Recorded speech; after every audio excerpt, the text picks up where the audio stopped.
Hello and welcome again to another tutorial video from Basic Fishing.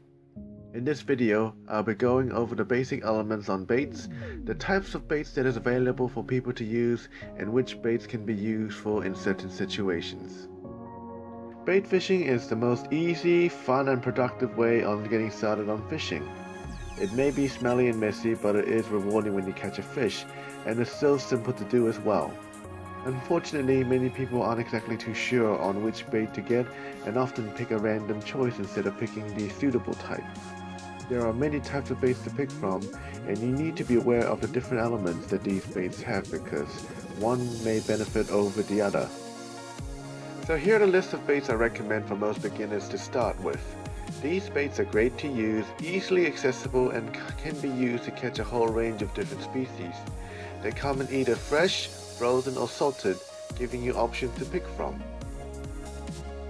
First up in the list is the good old pilchard, one of the most common food source for most predatory fish. This bait can be used either whole or in pieces and is used to target many species of fish. You get good amount of them from tackle stores, meaning that you have enough supply to last a whole day's fishing. Unfortunately, the problem with this bait is that when thawed up it is super soft to handle and can slip off the hook. Many fishermen solve this problem by tying a bait cotton around the hook. Keep it well and nicely secured. The second in the list is the skipjack tuna. This comes as a large whole bait and can be cut up into different sizes, either as a strip for ledger rig or a large chunk for stray lining. The frame itself can be used as burley to attract more fish to the area. This bait, like the pilchard, is soft and oily.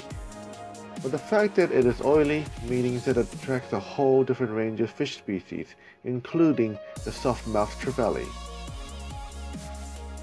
Third up in the list is the squid bait.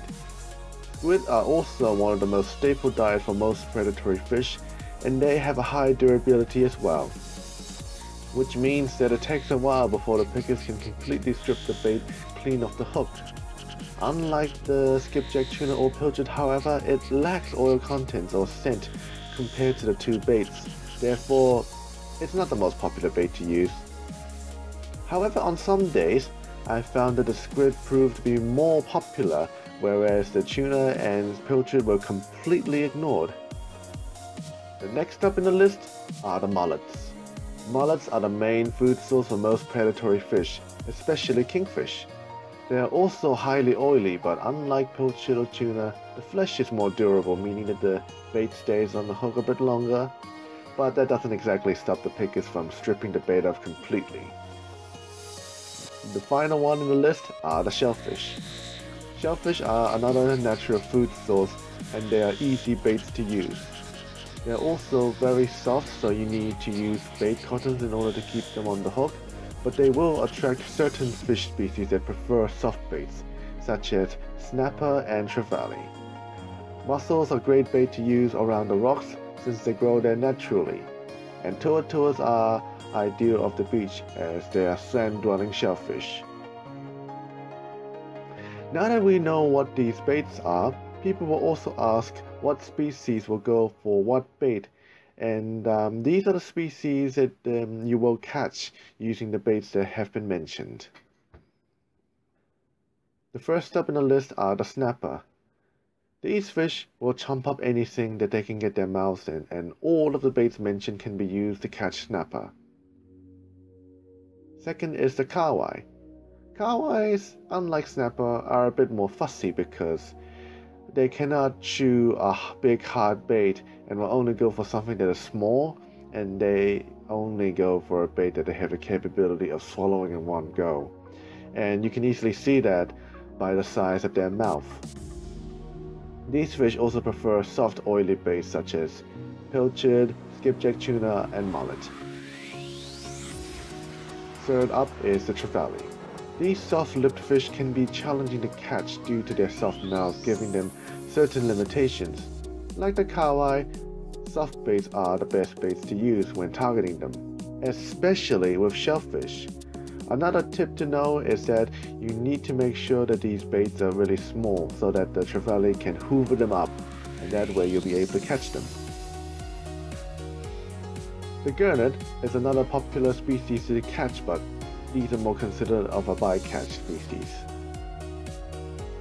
These grunty fish prefer to eat soft baits despite having large mouths. That ranges from skipjack tuna, pilchard, and shellfish. Another one on the list are the baitfish. Sure, baitfish can be used catching sabiki rigs, but when they're really picky, sometimes it's good to use baits for them. Whether it is a mackerel, piper, or the common yellow-eyed mullet, these fish will eat any soft baits as long as they are small. If you're using small muscle baits, you could also end up hooking onto a big dory as well. Here are some extra tips and tricks for the beginners out there, and this is what I like to do whenever I go fishing. Usually I get myself 2 types of baits just to prevent getting stuck in certain limitations. For example, if I find out that the pilchard I got is getting stripped too easily by pickers, I can quickly switch over using squid for bait instead, and due to its durability, it will last long enough for the larger fish to turn up.